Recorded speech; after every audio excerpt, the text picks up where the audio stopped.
තමන්ගේ එදිනෙදා ඉංග්‍රීසි කතනයට සරල ඉංග්‍රීසි වාක්‍ය හොයන අයට අදත් තියෙනවා හොඳ ඉංග්‍රීසි වාක්‍ය 25ක්. ඉතින් අපි වෙලාව අරගන්න නැතුව ගිහිල්ලා බලමු මොනවාද මේ ඔයාලට අධ්‍යයනය කරන්න ලැබෙන සරල ඉංග්‍රීසි වාක්‍ය 25 කියලා. පළවෙනිටම තියෙනවා මම හිතන්නේ ඔයා හරි. ඔයා හරි නම් අපිට ඉංග්‍රීසියෙන් කියන්න පුළුවන් you are right. මම හිතන්නේ ඔයා හරි නම් I think you are right. I think you are right. 77 මම ඔහේ ඉන්නවා. කියන්නේ ලොකු හොඳකුත් නැහැ ලොකු නරකකුත් නැහැ කියලා අපිට ඉංග්‍රීසියෙන් කියන්නේ. අපි එතකොට කියන්නේ just so so. just so so. ලොකු හොඳකුත් නැහැ ලොකු නරකකුත් නැහැ. just so so. 78 මට එපා වෙලා තියෙන්නේ. මොකක් හරි දෙයක් කරලා Tamanට හොඳටම ඇති වෙලා තියෙන්නේ. අපිට කියන්න පුළුවන් I am fed up. I am fed up. අර I am tired කියන එක තමයි ඔගෙන් අදහස් වෙන්නේ. I am fed up කියලාත් භාවිතයේ තියෙන එක දන්නේ නැති අයට ඉගෙන ගන්න පුළුවන්. මොකක් හරි Tamanට එපා වෙලා නම් තියෙන්නේ. I am fed up. 79 කාගේ හයියෙන්ද මට එහෙම කතා කළේ? එන්නේ how dare you කියලා අපිට කියන්න පුළුවන් ඒ වගේ දෙයක් කියනවා. කාගේ හයියක් අරගෙනද මට එහෙම කතා කරන්නේ? ඔයාලට කොහොමද බලයක් ආවේ මට එහෙම කතා කරන්න? අන්න එහෙම අදහසක් අපිට කෙනෙක්ට කියන්න. How dare you? How dare you? How dare you? Number 80. මට ඇයව නැති පාළුව දැනෙනවා. I miss her කියලා කියන්නත් පුළුවන්. ඒක චුට්ටක් වැඩිපුර අවධාරණය කරලා කියන්න අපිට ඕන I do miss her කියලා කියන්න පුළුවන්. I do miss her. මට ඇය නැති පාළුව තදින්ම දැනෙනවා. I do miss her. ඔයා රහසින් මට උගලක් ඇටෙව්වා. අර උගලක් අටවනට අපිට සෙටප් කියලා කියන්න පුළුවන්. එතකොට ඔයා මට රහසින් උගලක් ඇටෙව්වා. මොකද සෙට් කියන ක්‍රියාපදයේ වර්තමාන ක්‍රියාපදයත් ඒකමයි අතීත කාල ක්‍රියාපදයත් ඒකමයි. එතකොට සෙට් කියන එකමයි ගන්න. එතකොට you set me up. ඔයා රහසින් මට උගලක් ඇටෙව්වා. You set me up. 82. මට හදිසි.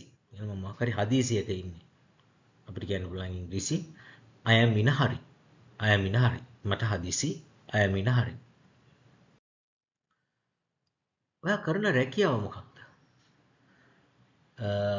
what is your job කියලා අහන්නත් පුළුවන්. එහෙනම් නැත්නම් what do you do for living කියලා කියන්නත් පුළුවන්. නැත්නම් බොහොම සරලව අපිට what do you do? What do you do? කියන ඔයා මොකද්ද කරන්නේ කියලා තමයි රැකියාව ගැන තමයි ඔය what do you do කියලා විමසන්නේ. What do you do? 84. අගේ වයස කීයද කියලා කෙනෙක්ගෙන් අපි ප්‍රශ්නයක් අහනවා. අපිට අහන්න පුළුවන් how old are you? How old are you? ඔයාගේ වයස කීයද? How old are you? ඔයාගේ වයස කීයද? How old are you? මම මගේ උපරිමය කරන්නේ. අපිට කියන්න පුළුවන් I will do my best. I will do my best. මම මගේ උපරිමය කරනවට අපිට කියන්න පුළුවන් I will do my best. බය වෙන්න එපා මම මගේ උපරිමය කරනවා. I will do my best. ඔබ මාව කුතුහලයට පත් කරනවා. කුතුහලයට පත් කරනවට අපිට හොඳ ඉංග්‍රීසි වචනයක් තියෙනවා. intrigue කියලා. ඒකට ඔයා මාව කුතුහලයට පත් කරනවා නම් අපිට කියන්න පුළුවන් you are intriguing me. You are intriguing me. ඔයා මාව කුතුහලයට පත් කරනවා. You are intriguing me. මේ intriguing කියන වචනේ ටිකක් ඉංග්‍රීසි හොඳට කතා කරන අය පාවිච්චි කරන වචනයක්. ඉතින් මේ වගේ ඉගෙන ගන්න එක වටිනවා. මොකද ඔයාලත් එක්ක හොඳට ඉංග්‍රීසි කතා කරන අය හම්බෙන්න පුළුවන්. එහෙම කෙනෙක් හම්බෙලා බැරිලත් මේ intrigue කියන වචනේ අදහස් කරන්නේ කුතුහලයට පත් කරනවා කියන එක. 87 තියෙනවා. ඔයා විනෝද වුණාද කියලා අපිට අහන්න. ඔයා විනෝද වුණාද කියලා did you enjoy කියලා අහන්න පුළුවන්. එහෙම නැත්නම් අපිට did you have fun කියලා අහන්න පුළුවන්. Did you have fun? ඔයා විනෝද වුණාද? Did you have fun? ඔයා විනෝද වුණාද? මට ඒක ඉවසන්න බෑ. එහෙම නැත්නම් මම ඒකට කැමති නැහැ. අපිට කියන්න පුළුවන් I can't stand it. I can't stand it. මට ඒක ඉවසන්න බෑ. මම කැමති නැහැ. කියන අදහස තමයි I can't stand it කියන එකේ තියෙන්නේ. මගේ උණ සනීප වෙලා. කෙනෙකුට උණ අරගෙන තිබ්බා දැන් සාමාන්‍ය තත්ත්වයට ඇවිල්ලා දැන් normal වෙලා. අපිට කියන්න පුළුවන් my fever is gone. My fever is gone.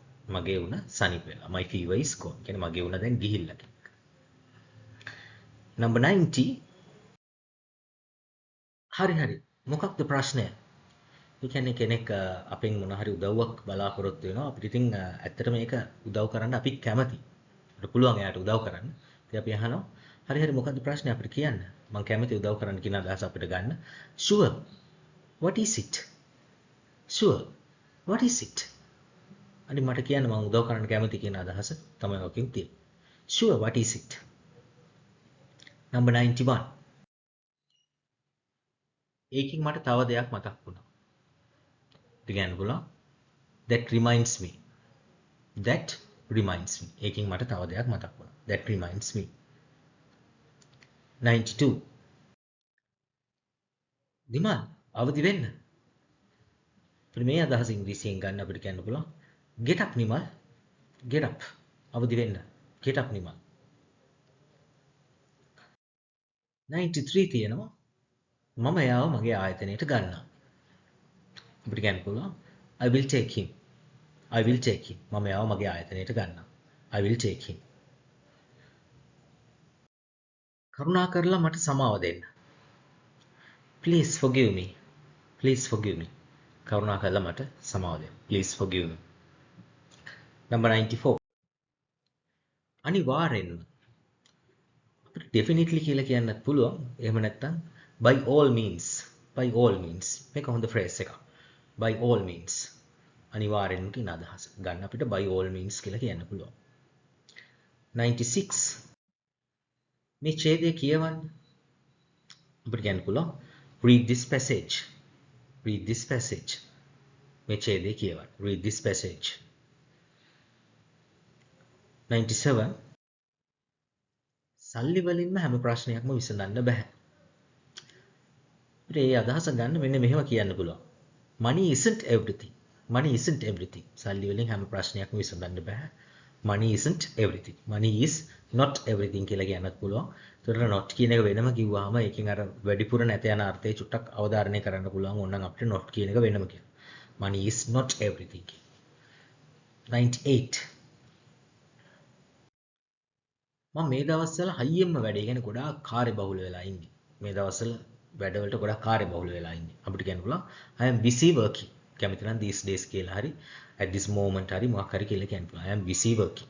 I am busy working. කියන්නේ මම ගොඩාක් කාර්යබහුල වෙලා ඉන්නේ කියන එකෙන් අදහස් කරනවා. 99. උච්චර වේලාසනින් වැඩ පටන් ගන්න මට පුරුදු නැහැ. used කියලා පැටර්න් එකක් තියෙනවා. used කියන පැටර්න් එකෙන් අදහස් කරන්නේ මොකක් හරි දෙයක් Tamanට පුරුදු වෙනවා. හිතන්නකෝ මම සීතල කාලගුණයට පුරුදු වෙනම් අපිට කියන්න පුළුවන් I am used to cold weather. I am used to cold weather. එතකොට මේක ක්‍රියාපදයක් දාලා කියනවා නම් ඔයාලට පේන ඇති ing අනිවාර්යෙන් එක්කව කරගන්න ඕනේ to කියන එකට පස්සේ එන ක්‍රියාපදයට ing එක්කව කරගන්න. හිතන්නකෝ මට noodles කන්න පුරුදුයි නම් මට කියන්න පුළුවන් I am used to eating noodles. I am used to eating noodles. දැන් මෙතන තමයි පුරුදු නැති හුරු නැති දෙයක් ගැන තමයි කියන්නේ. එතකොට අපි not කියන එක දාලා තමයි කියන්නේ. අපිට කියන්න පුළුවන් I am not used to working so early. ඒ කියන්නේ ඔච්චර වේලාසෙනින් වැඩ පටන් අරගෙන මට පුරුදු නැහැ. I am not used to working so early. අපි යමු අද දවසේ අවසානයකට. අවසානයක තියෙනවා වඩා හොඳයි ඔයා රැය වෙලා ගෙදර ඉන්නේ නැත්නම්. අපිට කලිනුත් මේ වාක්‍ය රටාව හම්බුණා. had better කියන වාක්‍ය රටාව. had better කියන එකෙන් අදහස් කරනවා අපි දෙයක් කරන්න ඕනේ. එහෙම දෙයක් නොකර හිටියොත් අපිට නරක ප්‍රතිවිපාකයක් ඇති වෙන්න පුළුවන් කියන අදහස ගන්න. එතකොට අපි කෙනෙක්ට කියනවා විධානයක් දෙනවා ඔයා මේ දෙක කරන්න. නැත්නම් ඔයාලට නරක ප්‍රතිඵලයක් ඇති වෙන්න පුළුවන්. ඒකට වඩා හොඳයි ඔයා රැය වෙලා ගෙදර ඉන්නේ නැත්නම් අපිට කියන්න පුළුවන් you had better not come home late. You had better not come home late. ඒකට මේකෙදි තියෙන ප්‍රශ්නේ තමයි අර නැත යන අර්ථයට එනකොට කෙනෙක්ට කියන්න පුළුවන් you had not better කියලා කියන්න පුළුවන්. ඒතර not එක එන්නේ අර උපකාරක ක්‍රියාපදයට පස්සේ නෙමෙයි. අන්න ඒකයි මේකේ නැත යන අර්ථයේ පින්න පොඩ්ඩක් ගැටලුකාරී තත්වය. හැමතිස්සෙම මේක had එකට පස්සේ නෙමෙයි not එක එන්නේ. අර better කියන වචනෙට පස්සේ තමයි not එක එන්නේ. නැත යන අර්ථයට වාක්‍ය ගන්නකොට. කොට you had better not come home late කියන්නේ ගොඩාක් රැය වෙනකන් ඉන්නේ නැතුව වේලාසෙනින් ගෙදර එන එක තමයි හොඳ කියන එක තමයි ඔකෙන් අදහස් කරන්නේ. බැරි වෙලාවත් රැය වෙනකන් හිටියොත් එහෙම නරක ප්‍රතිවිපාකයක් අපිට ඇති වෙන්න පුළුවන් කියන අදහස මේ වාක්‍ය රටාවේ තියෙනවා. ඒකට වඩා හොඳයි ඔයා රෑ වෙනකන් රෑ වෙලා ගෙදර ඉන්නේ නැත්නම් කියන එකට කියන්න පුළුවන් you had better not come home late. You had better not come home late. ඒක සංවාදයේද මම කියනවා you had better not come home late. You had better not come home late. හරි. එතකොට අද ඔයාලගේ ස්පෝකන් ඉංග්‍රීසි දැනුමට අත්‍යවශ්‍ය වන හොඳ ඉංග්‍රීසි වාක්‍ය 25ක් ඉගෙන ගත්තා. ඉතින් මේ ඉංග්‍රීසි වාක්‍යවල තියෙන වැදගත්කම තමයි Tamanට එදිනෙදා භාවිතයට ගොඩක් යූස් කරන්න පුළුවන්. ඉතින් අපි මේ විදිහට හැමදාම දැන් වීඩියෝස් දානවා. දිගටම රැඳිලා ඉන්න පුළුවන් තරම් මේවා බලන්න. මතක හිටින්න නැති ප්‍රශ්නෙට විසඳුමක් තමයි නිරන්තරයෙන් මේක අහන්න. මේ වගේ ඒවා බලන්න ඕනේ. එකම වීඩියෝ එක දෙතුන් සැරයක් බැලුවත් කමන්නේ. එහෙම නැත්නම් ලියාගෙන පාඩම් කරන්නත් පුළුවන්. ඉතින් එහෙම තමයි වැඩේ කොට දාගන්න ඕනේ. මොකද ලේසි පහසු නෑ. ඉතින් හැමදේම ඉංග්‍රීසි විශේෂයෙන්ම භාෂාවක් වගේ ඉගෙන ගන්නකොට ටිකක් මහන්සි වෙන්න වෙනවා.